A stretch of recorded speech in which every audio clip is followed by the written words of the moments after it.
할렐루야. 네, 우리 말씀 같이 보겠습니다. 우리 하박국 3장 1절과 2절. 시겨운 옷에 맞춘 선지자 하박국의 기도라. 여호와여, 내게 주께 대한 소문을 듣고 놀랐나이다. 여호와여, 주는 주의 일을 이 수년 내에 부응케 하옵소서. 이 수년 내에 나타내시옵소서. 진노 중에라도 긍휼을 잊지 마소서. 이 본문 2절에 성경 전체에서 유일하게 나오는 부흥이라는 단어가 나옵니다. 오늘 여러분과 말씀 나누려고 하는 주제는 부흥에 관한 것입니다. 부흥. 부흥이라는 게 뭐냐? 이 revival이라는 말은 회복하다, 다시 살리다, 다시 원형으로 회복되다, 이런 뜻이 있습니다. 그래서 가장 보편적으로 압축하면 회복이라는 뜻을 가지고 있어요. 회복. 하나님의 원래 뜻으로 돌아가서 가장 극대화된 상태를 부흥이라고 하는 것이죠. 지금은 이 부흥이라는 말이요, 살짝 사라졌어요. 우리 한국교회에서 조금 잊혀진 단어예요.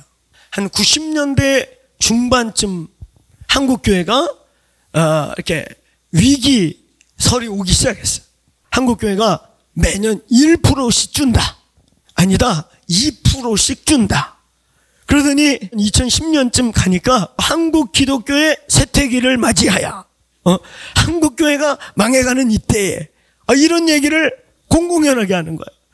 답답해서 뭔가는 해야 되는데 이대로 눌려있는 상황으로 그냥 받아들이고 가야 되나? 근데요, 한쪽 편에서 기도와 예배의 운동들이 일어나기 시작했어요.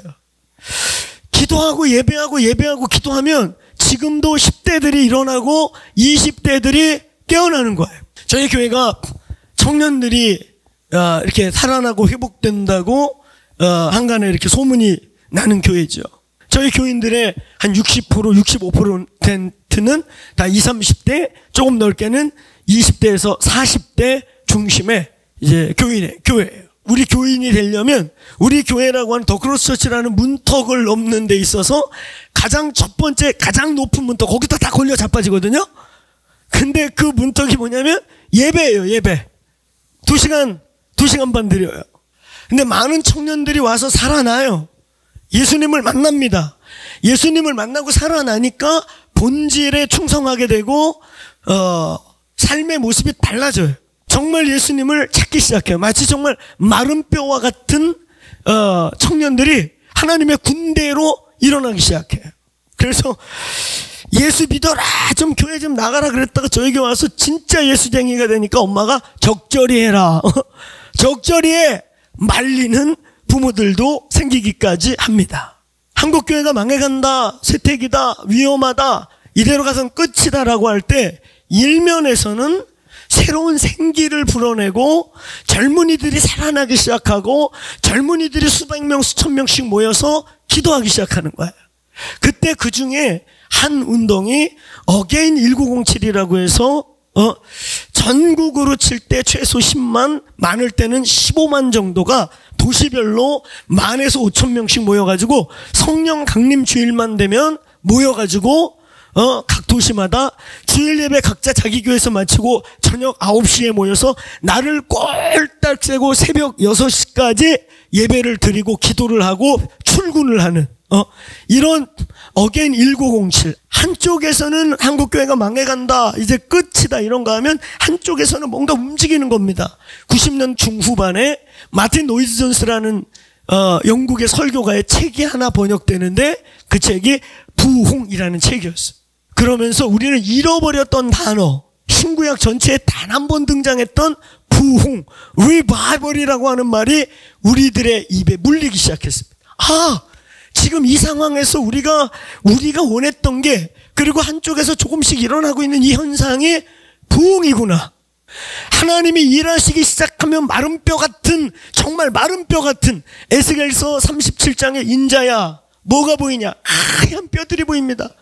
그게 진짜 죽은 공동묘지를 보여준 게 아니에요. 그게 이스라엘이에요.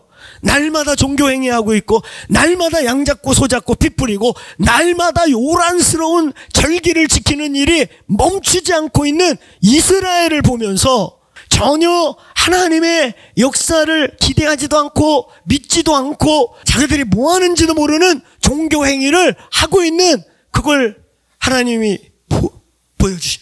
뭐가 보여? 마른 뼈들이요. 인자야 저들이 살아날 수 있겠냐? 저 종교적인 사람들이 하나님을 구할 수 있겠냐? 우리의 태도를 바꾸고 삶을 바꾸고 하나님을 초대하는, 하나님을 이 도시에 초대하는, 하나님을 저와 여러분의 인생에 초대하는, 함께 하기를 원하신다는 거죠. 근데 그분을 초대할 의향이 있는가? 진지하게 그분을, 주님, 저희가 주님이 필요합니다. 주님, 우리가 마른 뼈 같은 자들입니다.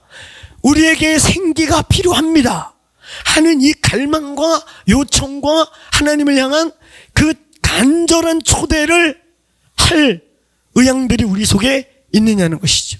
그때 저희들에게 부흥이라는 키워드가 왔어요. 마틴 노이즈 선생의 부흥이라는 책이 한국교회에 던져지면서 여기저기서 부흥, 그래 맞아, 우리가 원했던 게 부흥이구나. 우리 이 답답한 상황 속에 마치 마른 뼈와 같은 우리의 상황 속에 우리가 다시 일어나 하나님의 군대가 되는 그 꿈을 꾸는 듯한 일을 보고 싶은 이것이 부흥이구나. 하나님이 우리의 현저한 부흥, 하나님이 우리의 삶에 실제적으로 나타나는 거예요. 1907년도에 평양에 하나님의 임재, 하나님의 불이 떨어졌을 때, 이건 역사 속에 실제 있었던 일이에요. 그 장대현 교회를 중심으로 평양 내거리에 술집들이 장사가 안 됐고 주일날 극장이 그냥 문을 닫아 아무도 들어오지 않는 거예요. 쌀집, 고깃집에 팻말이 붙기 시작하는 거예요. 우리 집에서 쌀 사간 사람 저희 집에 오세요. 사실 우리가 저울을 조금 조작해서 눈금을 속여서 팔고 있었습니다. 우리 집에서 쌀 사간 사람들 다시 와서 내가 배상할 테니까 쌀 받아가시오. 이런 간판이요, 쌀집, 정육점 붙기 시작하고, 그 지역에 하나님의 임재가 너무 강하니까 이 소금 장수, 개성상인 보따리 장사들이 그 경내에 들어오면, 아니 내가 왜 이렇게 치사하게 살고 있냐, 내가 왜 이렇게 더럽게 비겁하게 사냐, 회개를 하는 일이, 빅 리바이벌이 웨일즈의 부흥이 아닙니다. 바로 이 한국 땅에서 일어났던 그 부흥인 것입니다.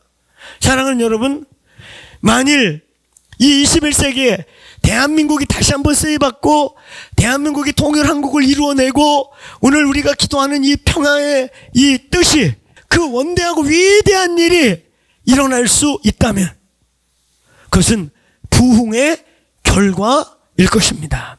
우리의 자녀들에게 남겨줄 유업이 집 몇 평짜리 쌓아놓은 돈이 아니라 우리의 이 부흥의 유업, 부흥의 그 하나님의 손자국을 넘겨줄 수 있다면 그것은 크리스찬으로서 가장 위대한 성공과 승리 중에 하나일 것입니다. 이 기도회가 부흥을 가져오기를 축원합니다. 여러분, 하나님은 초대받기를 원하고 계세요.